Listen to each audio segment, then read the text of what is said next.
Assalamualaikum warahmatullahi wabarakatuh. Perkenalkan, nama saya Fitri Hardianti.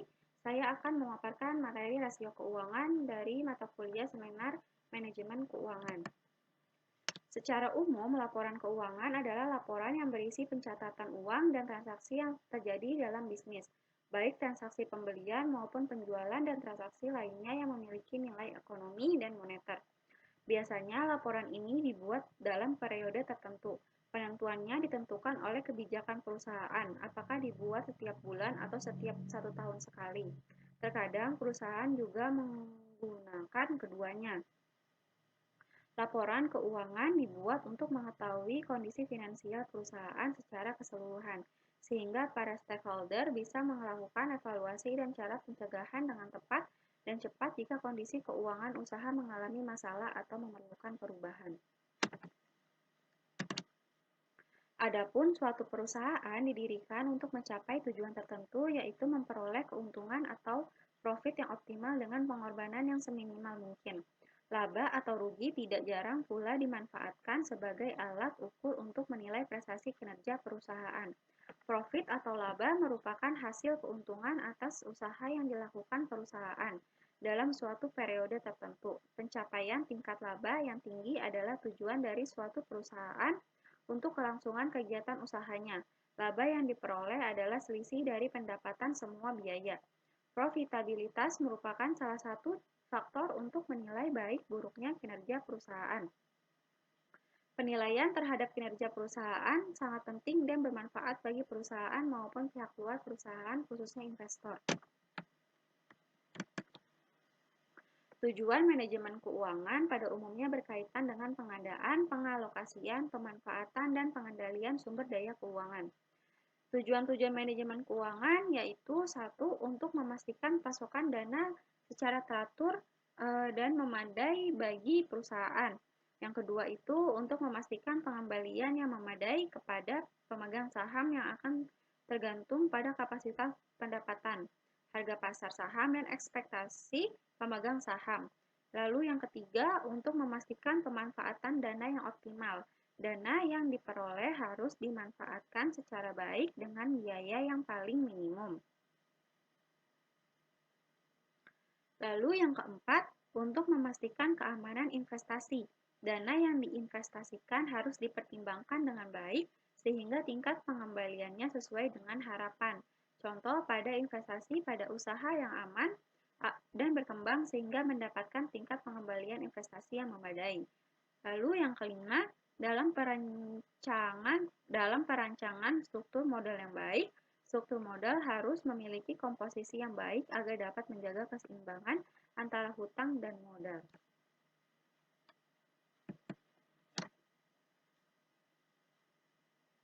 Setiap kebijakan perusahaan yang menyangkut dengan keuangan sebaiknya diputuskan berdasarkan rasio keuangan. Hal tersebut dimaksudkan agar setiap keputusan yang dibuat dalam hal keuangan tidak salah langkah.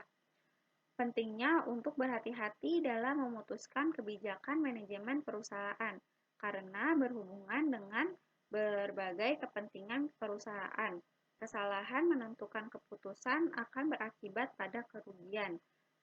Pertimbangan keputusan yang dikeluarkan dengan berdasar pada rasio keuangan merupakan langkah yang bijak. Pasalnya, manajemen bisa memprediksi perkembangan perusahaan di masa yang akan datang. Dengan demikian, lebih tahu langkah apa saja yang harus dilakukan agar perusahaan dapat bertahan. Wajar bila sering menemui perusahaan yang melakukan PHK para karyawannya. Hal tersebut dilakukan agar perusahaan dapat bertahan selama beberapa tahun ke depan. Di samping itu, untuk menyelamatkan aset perusahaan serta meminimalisir resiko kebangkrutan.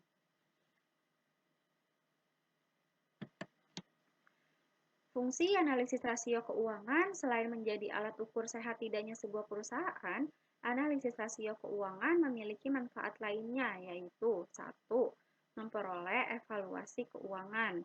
Kedua, membuat laporan keuangan yang rumit dan rinci menjadi lebih sederhana dan mudah dipahami. Ketiga, mengidentifikasi kelebihan dan kelemahan keuangan perusahaan. Lalu yang keempat, membantu mengawasi sekaligus memantau perkembangan usaha yang dilakukan perusahaan dalam beberapa waktu tertentu. Lalu yang kelima, memberikan gambaran tentang sejarah dan penilaian perusahaan terhadap suatu keadaan tertentu. Yang keenam, memberikan gambaran kepada kreditur dan investor mengenai posisi keuangan perusahaan dari satu periode ke periode lainnya guna membantu investor menentukan investasi yang baik. Lalu untuk yang ketujuh, sebagai bahan referensi audit internal transaksi yang terjadi pada perusahaan baik dari sektor keuangan, operasional, atau sektor lainnya. Lalu yang terakhir, yang kedelapan, menentukan nilai kewajaran keuntungan yang diperoleh oleh perusahaan. Ada banyak faktor yang mempengaruhi profitabilitas, diantaranya current ratio. Current ratio merupakan rasio untuk mengukur kemampuan perusahaan membayar kewajiban jangka pendek atau utang yang segera jatuh tempo pada saat ditagih secara keseluruhan. Dengan kata lain, seberapa banyak aktiva lancar yang tersedia untuk menutupi kewajiban jangka pendek yang segera jatuh tempo. Rasio lancar dapat pula dikatakan sebagai bentuk untuk mengukur tingkat keamanan atau margin of safety suatu perusahaan menurut Kashmir.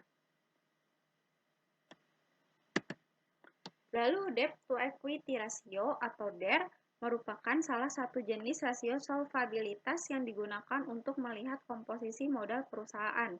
Jika angka debt to equity rasionya tinggi, bukan berarti perusahaan tersebut mengalami kerugian selama arus kasnya cash flow atau selama arus kasnya atau cash flow-nya berjalan dengan baik. Artinya, manajemen harus bekerja keras untuk menjaga arus kas perusahaannya. Hal itu dikarenakan debt to equity ratio atau DER yang besar timbul akibat hutang yang besar. Hutang yang diperoleh perusahaan biasanya digunakan untuk membiayai kegiatan operasional perusahaan.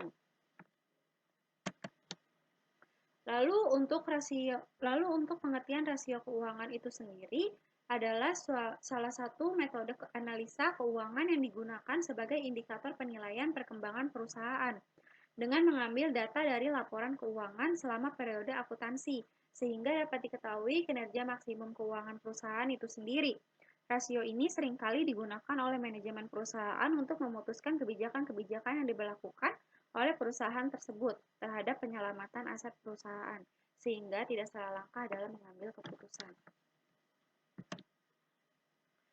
Rasio pendanaan menggambarkan hubungan antara jumlah tertentu dan jumlah lain dalam laporan keuangan. Tujuan dari analisis hubungan ekonomi adalah untuk membuat perbandingan item-item dalam laporan keuangan sebagai perbandingan yang logis, menggunakan ukuran tertentu yang manfaat tertentu telah diakui, sehingga hasil analisis tersebut dapat menjadi pedoman yang tepat untuk pengambilan keputusan. Pada dasarnya, ada berbagai macam hubungan keuangan yang dapat dibuat sesuai dengan kebutuhan penganalisis. Berdasarkan sumbernya, kategori hubungan ekonomi itu dibedakan menjadi 3, yaitu yang pertama, rasio neraca atau balance sheet ratio, yakni rasio-rasio yang disusun dari data dalam neraca. Lalu yang kedua, rasio-rasio laporan rugi laba atau income statement ratio, yakni rasio-rasio yang disusun dari data dalam laporan rugi laba.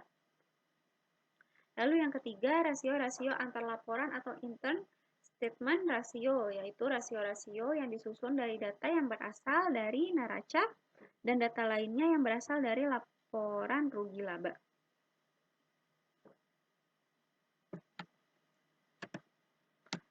Lalu untuk jenis-jenis rasio itu sendiri ada beberapa jenisnya. Yang pertama itu ada rasio likuiditas.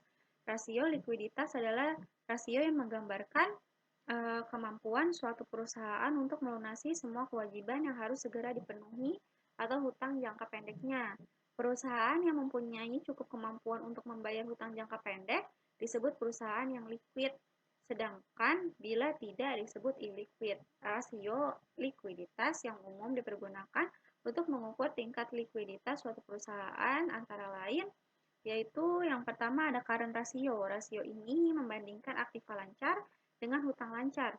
Current ratio memberikan informasi tentang kemampuan aktiva lancar untuk menutup hutang lancar. Aktiva lancar meliputi kas, piutang dagang, efek, persediaan, dan aktiva lainnya. Sedangkan hutang lancar meliputi hutang dagang, hutang wesel, hutang bank, hutang gaji, dan hutang lainnya yang segera harus dibayar. Itu menurut Sutrisno.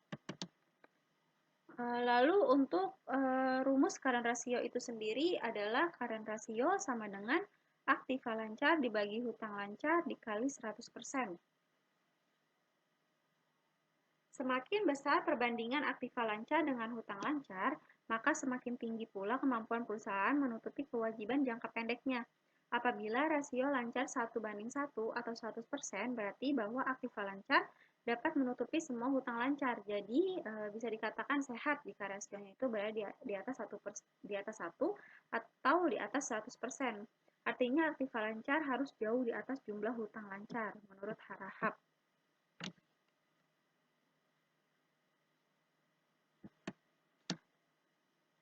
Lalu ada quick ratio. Quick ratio disebut juga dengan acid test ratio, merupakan perimbangan antara jumlah aktiva lancar dikurangi persediaan dengan jumlah hutang lancar. Persediaan tidak dimasukkan dalam perhitungan quick ratio karena persediaan merupakan komponen aktiva lancar yang paling kecil tingkat likuiditasnya. Quick ratio memfokuskan komponen-komponen aktiva lancar yang lebih liquid, yaitu kas, surat-surat berharga, dan piutang dihubungkan dengan hutang lancar atau hutang jangka pendek menurut Martono. Lalu untuk rumusnya itu quick ratio sama dengan aktiva lancar dikurang persediaan dibagi hutang lancar dikali 100%. Lalu ada cash ratio. Rasio ini membandingkan antara kas dan aktiva lancar yang bisa segera menjadi uang kas dengan hutang lancar. Kas yang dimaksud adalah uang perusahaan yang disimpan di kantor dan di bank dalam bentuk rekening koran. Sedangkan harta setara kas atau net cash adalah harta lancar yang dengan mudah dan cepat dapat diuangkan kembali, dapat dipengaruhi oleh kondisi ekonomi negara yang menjadi domisili perusahaan bersangkutan. Rumus untuk menghitung cash ratio itu cash ratio sama dengan kas ditambah setara kas dibagi hutang lancar dikali 100%.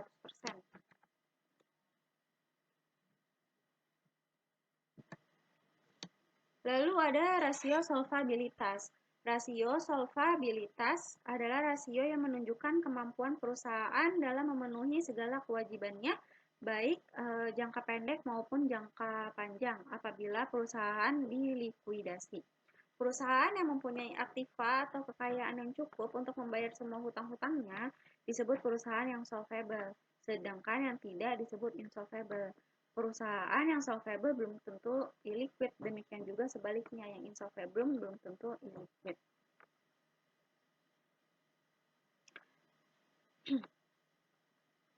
Macam-macam rasio keuangan berkaitan dengan rasio solvabilitas yang biasa digunakan adalah satu, total debt to total asset ratio. Rasio yang biasa disebut dengan rasio hutang atau debt ratio ini mengukur persentase besarnya dana yang berasal dari hutang. Hutang yang dimaksud adalah semua hutang yang dimiliki oleh perusahaan, baik yang berjangka pendek maupun yang berjangka panjang. Kreditor lebih menyukai debt rasio yang rendah sebab tingkat keamanan dananya menjadi semakin baik, itu menurut Sutrisno. Untuk mengukur besarnya rasio hutang ini digunakan rumus debt rasio sama dengan total hutang dibagi total aktiva dikali 100%.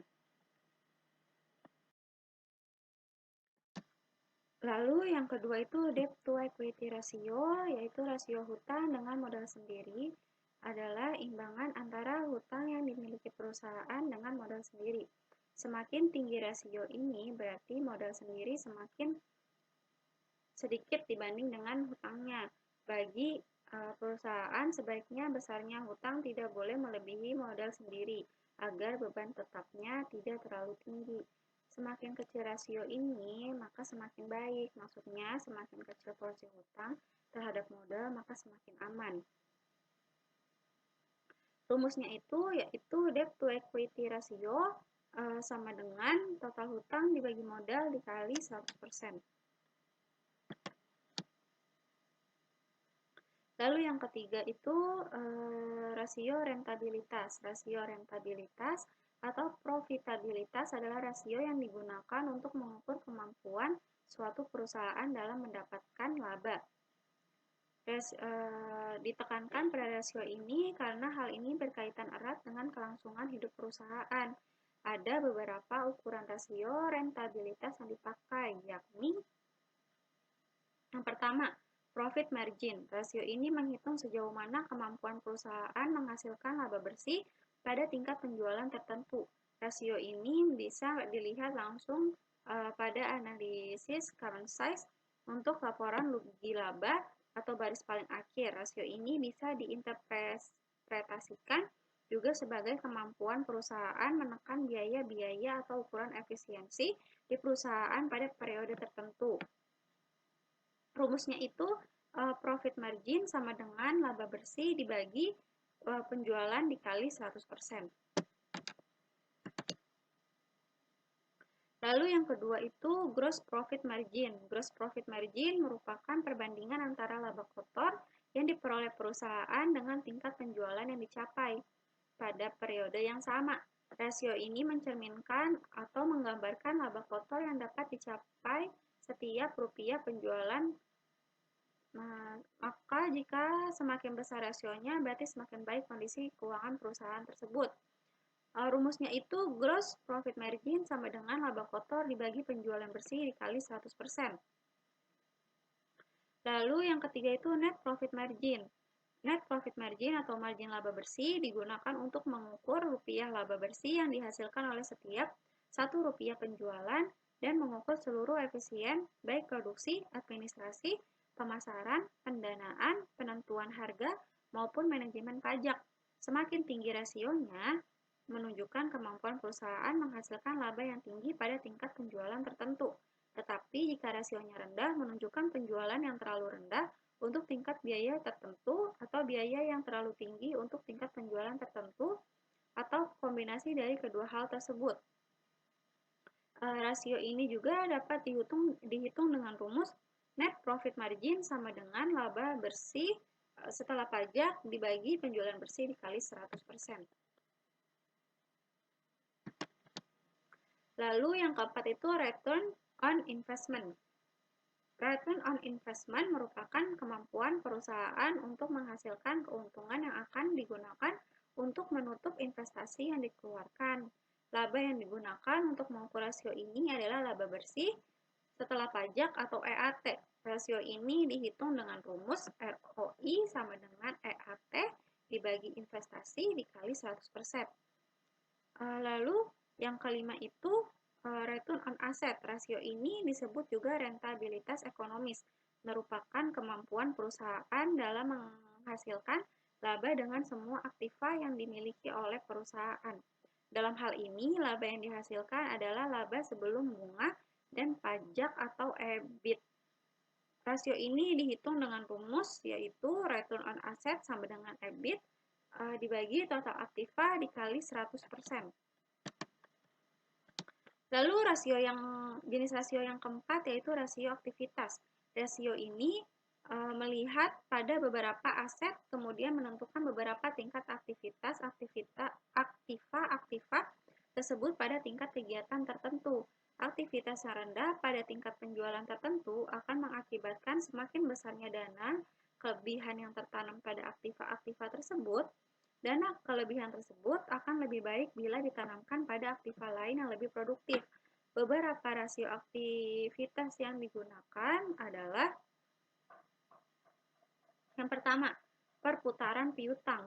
Rasio ini mengukur beberapa kali secara rata-rata piutang yang dikumpulkan dalam 1 tahun. Rasio ini mengukur kualitas piutang dan efisiensi perusahaan. Dalam pengumpulan piutang dan kebijakan kreditnya, rasio ini biasanya digunakan dalam hubungan dengan analisis terhadap modal kerja. Karena memberi ukuran seberapa cepat piutang perusahaan berputar menjadi kas. Angka jumlah hari piutang menggambarkan lamanya suatu piutang bisa ditagihkan atau jangka waktu pelunasannya. Jika semakin lama jangka waktu pelunasannya, maka semakin besar pula resiko kemungkinan tidak tertagihnya piutang. Rasio ini juga dapat dihitung dengan rumus Perputaran piutang sama dengan penjualan bersih dibagi rata-rata piutang dagang.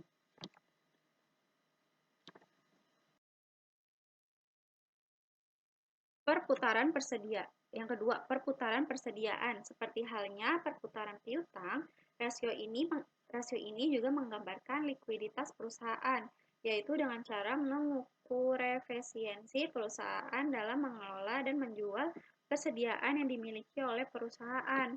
Perputaran persediaan yang tinggi menandakan semakin tingginya persediaan berputar dalam satu tahun. Hal ini menandakan efektivitas manajemen persediaan. Sebaliknya, jika perputaran persediaan rendah menunjukkan pengendalian atas persediaan kurang efektif. Rumus perhitungannya itu yaitu perputaran persediaan sama dengan harga pokok penjualan dibagi rata-rata persediaan. Lalu yang ketiga, perputaran aktiva tetap. Rasio ini mengukur sejauh mana kemampuan perusahaan menghasilkan penjualan berdasarkan aktiva tetap yang dimiliki perusahaan. Rasio ini memperlihatkan sejauh mana efektivitas perusahaan menggunakan aktiva tetapnya. Semakin tinggi rasio ini berarti semakin efektif proporsi aktiva tetap tersebut. Pada beberapa industri, seperti industri yang mempunyai proporsi aktiva tetap yang tinggi, rasio ini cukup penting diperhatikan, sedangkan pada beberapa industri yang lain, seperti industri jasa yang mempunyai proporsi aktiva tetap yang kecil, rasio ini barangkali tidak begitu penting untuk diperhatikan.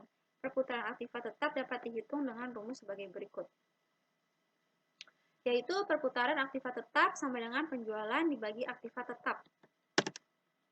Lalu yang keempat itu perputaran total aktiva. Rasio yang terakhir untuk komponen rasio, aktivitas rasio, perputaran total aktiva sama seperti halnya rasio perputaran aktiva tetap.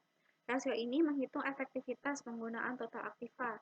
Rasio yang tinggi biasanya menunjukkan manajemen yang baik, sebaliknya rasio yang rendah harus membuat manajemen mengevaluasi strategi pemasarannya dan pengeluaran investasi atau modalnya. Bisa untuk rasio perputaran total aktiva bisa menggunakan rumus perputaran total aktiva sama dengan penjualan dibagi total aktiva. Lalu ini adalah tabel kondisi current rasio dan ROA pada PT Ultra Jaya Milk Industry. Pada tahun 2008, keadaan rasionya itu 189,75%. DER-nya itu 51,29% dan ROA-nya itu 17,67%. Pada tahun 2009, keadaan rasionya itu 211,63%, DER-nya itu 45,16%, ROA-nya itu 3,53%. Pada tahun 2010, keadaan rasionya itu 200,07%, DER-nya itu 54,22%, dan ROA-nya itu 5,34%. Pada tahun 2011, karena rasionya itu 152,09%, DER-nya 55,38%, dan ROA-nya itu 4,65%. Pada tahun 2012, karena rasionya itu 201,82%, DER-nya itu 44,39%, dan ROA-nya itu 14,60%. Pada tahun 2013, karena rasionya itu 247,01%, DER-nya itu 39,52%, dan ROA-nya itu 11,56%. Pada tahun 2014, keadaan rasionya itu 334,46%, DER-nya itu 28,78%, dan return on asset-nya itu 9,71%. Pada tahun 2015, keadaan rasionya itu 374,55%, DER-nya itu 26,54%, dan ROA-nya itu 14,81%. Pada tahun 2016, keadaan rasionya itu 484,36%, DER-nya itu 21,49%, dan keadaan rasionya itu dan return on asset-nya itu 16,51%. Lalu pada tahun 2017, keadaan rasionya itu 419,19%, DER-nya itu 23,24%, dan ROA-nya itu 13,39%. Tabel di atas itu menunjukkan perolehan bahwa current ratio mengalami fluktuasi. Angka terendah terjadi pada tahun 2011, di mana angka tersebut sebesar 152,09% dikarenakan perusahaan mengalami kesulitan memahami kewajiban lancarnya. Dan angka tertinggi terjadi pada tahun 2016, di mana angka tersebut sebesar 484,36% Dikarenakan perusahaan tidak menggunakan aset lancar atau fasilitas pembiayaan jangka pendeknya secara efisien, sehingga hal tersebut menunjukkan mungkin ada masalah dalam pengelolaan modal kerja. Tetapi current rasio yang tinggi lebih baik daripada current rasio yang rendah. Karena current rasio yang tinggi berarti perusahaan cenderung lebih dapat memenuhi kewajiban hutang yang jatuh tempo dalam 12 bulan ke depan. Tabel di atas juga menunjukkan bahwa perolehan debt to equity ratio atau DER mengalami kecenderungan fluktuasi menurun selama tahun 2008 sampai 2017, di mana angka terendah pada tahun 2016 berarti perusahaan dapat dikatakan dalam kondisi baik karena semakin rendah rasio akan semakin baik kemampuan perusahaan dalam membayar kewajiban jangka panjangnya. Dan angka tertinggi pada tahun 2011 yaitu senilai 55,38%. Berarti semakin tinggi DER menunjukkan komposisi total hutang semakin besar dibanding total modal sendiri, sehingga berdampak semakin besar beban perusahaan terhadap kreditur, menunjukkan sumber modal perusahaan sangat bergantung dengan kreditur. Selain itu, besarnya beban hutang yang ditanggung perusahaan dapat mengurangi jumlah laba yang ditentukan oleh perusahaan. Tabel di atas juga menggambarkan profitabilitas return on asset atau ROA-nya itu mengalami kecenderungan fluktuasi menurun selama tahun 2008 sampai 2017, di mana angka terendah berada pada tahun 2009 yaitu senilai 3,53%. Hal tersebut dikarenakan laba setelah pajaknya yang sangat rendah dibandingkan tahun-tahun berikutnya. Dan angka tertinggi berada pada tahun 2008 yaitu senilai 17,67%, di mana laba setelah pajaknya lebih besar dibandingkan laba setelah pajak tahun-tahun berikutnya. Hal tersebut mempengaruhi tingkat kestabilan profitabilitas perusahaan.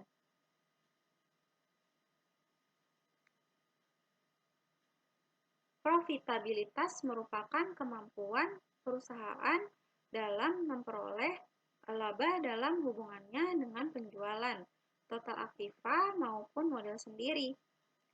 Kinerja keuangan adalah usaha formal yang telah dilakukan oleh perusahaan yang dapat mengukur keberhasilan perusahaan dalam menghasilkan laba, sehingga dapat melihat prospek pertumbuhan dan potensi perkembangan baik perusahaan dengan mengandalkan sumber daya yang ada.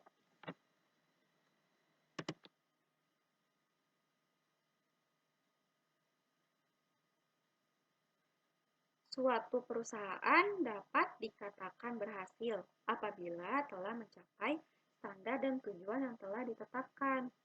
Profitabilitas yang positif menunjukkan bahwa dari total aktiva yang dipergunakan untuk operasional perusahaan mampu memberikan laba bagi perusahaan, dan sebaliknya jika hasilnya negatif, maka total aktiva yang dipergunakan tidak memberikan laba bagi perusahaan.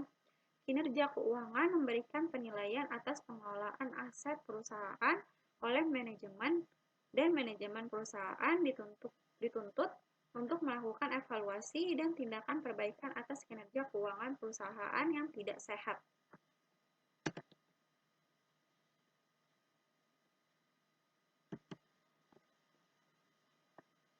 Sehingga untuk menjadi perusahaan yang berkembang, seorang pemimpin harus dapat mengatur laporan keuangannya itu dengan baik, supaya tidak terjadi hal-hal yang dapat merugikan perusahaannya.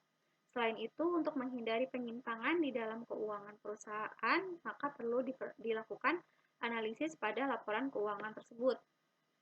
Hal itu dilakukan untuk memperbaiki penyimpangan keuangan yang telah terjadi, sehingga perusahaan yang dipimpin dapat berjalan dengan baik dan berkembang pesat.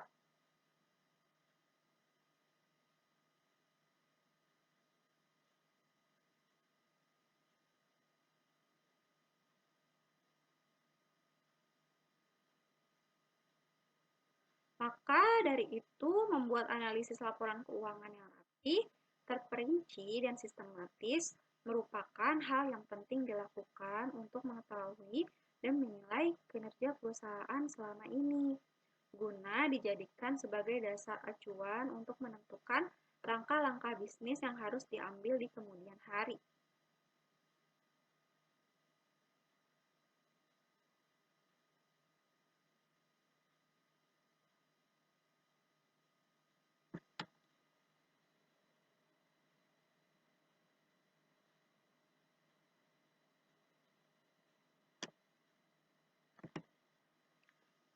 Terima kasih, ini saja penjelasan pemaparan materi materi rasio keuangan. Mohon maaf jika masih banyak kekurangan dan kesalahan dalam memaparkan materi ini. Terima kasih. Wassalamualaikum warahmatullahi wabarakatuh.